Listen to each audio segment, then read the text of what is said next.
Nicolas Floriou, bonjour. Bonjour. Première question, un projet de règlement européen qui vise à soutenir les PME entend réduire à 30 jours stricts les délais de paiement sans dérogation possible. Alors, beaucoup de fédérations professionnelles ont exprimé leur désaccord avec ce projet, estimant que cela va plutôt asphyxier davantage les entreprises et particulièrement les PME et les commerces. En tant que credit manager, quel est votre avis sur ce projet? Alors, le projet européen qui vise à réduire les délais de paiement à 30 jours nets et qui est une directive révisée datant de 2008 sur les délais de paiement, qui vise aussi normalement à soutenir les PME, on peut nous soulever la liberté contractuelle. On peut entendre l'argument qu'il est contractuellement libre de négocier un délai de paiement. Après, on peut opposer deux choses. Quid de cette liberté quand finalement on n'est pas fournisseur stratégique? Est-ce qu'on a vraiment le choix d'accepter ou pas le délai de paiement qui est proposé? Souvent, certaines sociétés sont contraintes d'accepter ce que le client propose. Et quid de cette liberté quand le rapport de force n'est pas là? C'est-à-dire que quand vous avez un gros marché, vous êtes une PME même d'une taille notable, a priori, vous acceptez les délais de paiement qui sont de facto indiqués dans l'appel d'offres. Évidemment, on parle ici de promouvoir les PME. La directive aussi a pour but de réduire les pratiques déloyales. Donc évidemment, ça va dans le bon sens. Je vois deux défis, parce que là, on parle d'un règlement européen, donc ça veut dire à application d'un an. C'est-à-dire que dans un an, il faudra qu'on soit passé à 30 jours nets. Il y a deux écueils et deux gros défis et challenges qui concernent d'abord toutes les sociétés. Vous avez aujourd'hui des sociétés qui vont devoir payer leurs fournisseurs à 30 jours nets. C'est pas certain qu'elles vont réussir à être payées elles-mêmes de leur côté à 30 jours. Alors, il y a deux gros enjeux pour passer à 30 jours nets. Parce qu'il ne suffit pas d'annoncer un objectif pour l'atteindre, tout simplement pour les sociétés. Une société, elle a des fournisseurs, elle a des clients. Si elle doit payer ses fournisseurs à 30 jours net et que ses propres clients la payent au-delà, elle a un trou dans sa trésorerie et un gap. Donc il faudra s'assurer que, notamment pour les PME, qu'elle n'ait pas l'obligation de payer à 30 jours net et qu'elle ne subisse pas des délais de paiement au-delà des 30 jours net. Parce que sinon, ça ne va pas améliorer leur trésorerie, ni leur liquidité, ni leurs entrées de cash. Et ça va empirer la situation. Ce qui veut dire qu'il faudra faire des contrôles, soutenir ces PME, ces sociétés et faire en sorte que les lois soient respectées. Petit aparté, il convient de souligner les énormes travaux que font la DGCCRF avec les sanctions sur non-respect de délai de paiement et qui permettent d'assainir les mauvaises pratiques avec cette pratique du name and shame en annonçant qui est sanctionné, le montant des amendes. Pourquoi j'en parle? Parce qu'évidemment, si on met une application, si on met une règle, il faut qu'il y ait des contrôles et que la loi soit respectée. Le deuxième écueil et le gros challenge, c'est qu'on est à un échelon européen. Vous avez des pays comme l'Allemagne où on oscille entre 5 et 7 jours de retard de paiement. Les Pays-Bas entre 3 et 4, quand ça se passe mal, c'est 4 jours. Et des pays où on va dire dans le sud de l'Europe où on peut dépasser littéralement les 90 jours.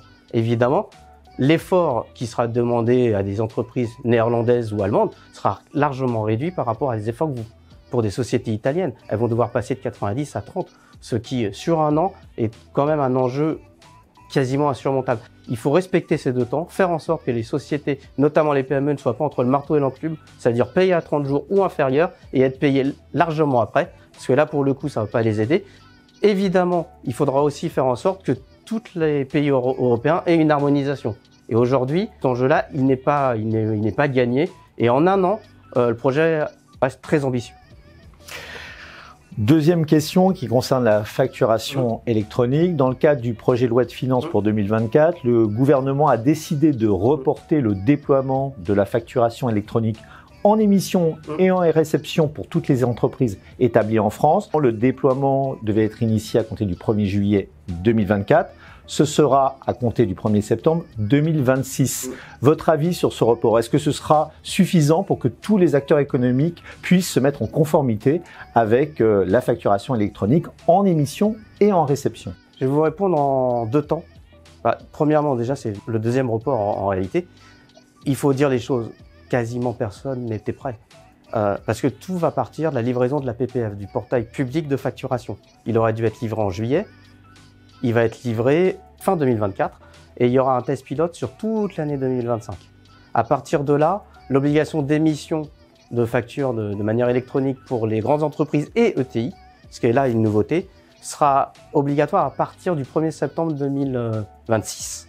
Et en réception, toutes les sociétés devront, à partir du 1er septembre 2026, les réceptionner de manière électronique. Il y a deux sujets. Aujourd'hui, la livraison de la PPF, du portail public de facturation, c'est primordial. Tant que c'est pas livré et disponible, aucun projet de facturation électronique ne peut voir le jour. Deuxième point, on a une phase pilote sur 2025, toute une année. Il y a quand même quelques interrogations sur le fait de l'obligation de l'émission et de la réception. Pourquoi est-ce qu'on parle de à compter du 1er septembre 2026? Ça veut dire 9 mois plus tard. Il se passe quoi les 9 premiers mois de 2026? Pourquoi on ne peut pas le mettre directement en obligation et on est sur début 2026? Deuxième point, il y a deux principaux sujets sur la facturation électronique, la lutte contre la fraude à la TVA. Donc l'État a tout à gagner à le mettre en place rapidement. Et le deuxième point, il y aura un sujet aussi sur les délais de paiement. Parce que là, il n'y aura plus ce sujet de délai d'émission, de réception. C'est envoyé de manière électronique, la réception est égale à l'émission de la facture. Cela dit, si on regarde l'exemple italien, ils ont mis en place l'obligation de la facturation électronique en 2019. Ils n'ont pas encore vu d'amélioration sur le front des délais de paiement. Ça veut dire qu'il ne faudra pas s'attendre sur les 2 premières années de mise en vigueur de cette facturation électronique à une amélioration notable des délais de paiement. Ne serait-ce peut-être parce qu'il y aura quelques sujets bloquants à l'origine. Et puis après, tout simplement, c'est une émission. C'est-à-dire la réception et le paiement derrière, il dépend aussi et principalement du client. Autre point, selon la DGCCRF, les retards de paiement sont souvent imputables à une mauvaise organisation comptable, mais pas que, pour reprendre l'expression de quelqu'un dans un post LinkedIn, je parle de vous, Nicolas Floriou, mais pas que, par exemple, avoir la bonne information sociétaire au bon moment, au moment où on doit prendre la décision, est aussi un élément important. Votre avis sur le sujet? Alors, il y a tout ce qui concerne les retards dus à des problèmes de trésorerie. Tout simplement, si votre client a un problème de trésorerie, il ne va pas vous payer en avance ni à l'échéance. OK. Le deuxième point, évidemment, il y a ce qu'on appelle la co-responsabilité vendeur-acheteur. Qu'est-ce qu'on entend par ces mots barbares? Ce que la DGCCRF a d'ailleurs noté, c'est tout simplement qu'un acheteur, donc un client, ne peut pas opposer le fait qu'il n'a pas reçu la facture pour ne pas payer. Il sait très bien qu'il a eu une prestation ou qu'un bien a été livré. Donc s'il n'a pas reçu la facture, c'est à lui-même de la réclamer. Là, je vais arriver au côté fournisseur. Évidemment, il faut connaître son client, il faut facturer les bonnes entités, il faut connaître les circuits de validation de facturation. Après, derrière, les causes sur les retards de paiement, on peut dire l'organisation comptable défaillante. Qu'est-ce que j'entends par là? Typiquement, avoir 7 personnes pour valider un numéro de bon de commande. Et là, c'est sûr que vous recevez le numéro de bon de commande après l'échéance. Ça veut dire quoi? Ça veut dire avoir des processus complètement absurdes, compliqués, qui font en sorte que vous avez des factures qui vont être refusées, bloquées pour 1 centime de décalage, voire même pour 0,001. Là, on est dans l'absurdité totale, on est face à une désorganisation complète. On a des clients qui n'ont même pas la capacité de prendre la main sur la machine. Et c'est dramatique, je veux dire, ils ont sous-traité leur intelligence à une machine, ils n'ont même pas la main pour bien la paramétrer. Parce que derrière, on aura beau dire ce qu'on veut, c'est l'humain qui décide, qui paramètre et qui prend le relais quand la machine fait défaut. On a aussi des décalages sur des systèmes, on va dire, plutôt abusifs. On a une facture qui est litigieuse, ok, est-ce que c'est bien fondé ou pas, à vérifier, et on va avoir un système qui va bloquer toutes les facturations, toutes les factures. De fait, vous avez aussi des clients, parce qu'on ne peut pas oublier ça, qui sont aussi de mauvaise foi, ou qui vont retarder les paiements et qui vont déclarer des faux litiges, ou qui vont utiliser justement une machine mal paramétrée pour expliquer qu'il faut refacturer, faire un avoir. Généralement, quand vous refacturez et que vous êtes un fournisseur, vous avez un écueil, c'est que vous vous trouvez face au sujet que vous devez refaire une facture avec une nouvelle date d'émission. Et là, ça retarde d'autant plus le paiement. Et enfin, je terminerai par les délais de paiement cachés. Je l'ai un peu abordé sur l'émission et la transmission des numéros de bon de commande. Vous vous retrouvez dans un système où vous ne pouvez pas facturer tant que vous n'avez pas les bonnes données. Par contre, vous avez livré le bien, vous avez vendu votre service et vous avez un décalage pour facturer, mais qui pour le coup nettoie négativement votre trésorerie de facto. Enfin, dernière question, totalement autre, concernant l'actualité prochaine de la FDCC, sachant que l'on a, fin novembre, le rendez-vous annuel avec la journée crédit, événement d'ailleurs pour lequel Elisphère est partenaire. Et on vous en remercie. Effectivement, fin novembre, on a notre gros événement, l'événement phare du credit management en France. On organise ça chaque année et ça aura lieu à Paris.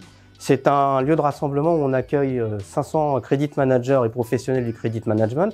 On va avoir une journée liée, on va dire, à tout ce qui est dématérialisé, accélération des flux. On va avoir Jean-Noël Barrot, et on le remercie de sa présence, qui va ouvrir cette journée crédit. Derrière cette journée crédit, on a une journée innovation qui aura lieu en juin prochain, toujours à Paris. Un événement où on va mettre en lumière les innovations, que ce soit d'usage, de technique, de progrès, sur nos outils, notre métier et le credit management en général, l'order to cash aussi également. Nous allons avoir la journée d'actualité économique à la rentrée en septembre prochain, parce que quand on revient de vacances, c'est intéressant de voir ce qu'il en est sur le front des faillites, des défaillances, des retards de paiement, des délais de paiement, mais pas que, aussi des capacités, des tendances et des dynamiques. Et enfin, on a des événements qu'on organise au fil de l'eau et qui auront lieu pour une présentielle fin deuxième semestre 2024, qui sont les assises des délais de paiement et des financements qu'on co-organise avec la FIGEC. Et là, l'idée, c'est d'inviter des personnalités et de marques premium pour parler des financements, de la trésorerie, du cash, des délais de paiement, du credit management aussi en partie. Finalement, qu'on parle de réglementation, de technologie, de process organisationnel, l'humain est au cœur de tous les sujets et ça, c'est plutôt rassurant. Merci Nicolas Floriou pour cet échange. Merci.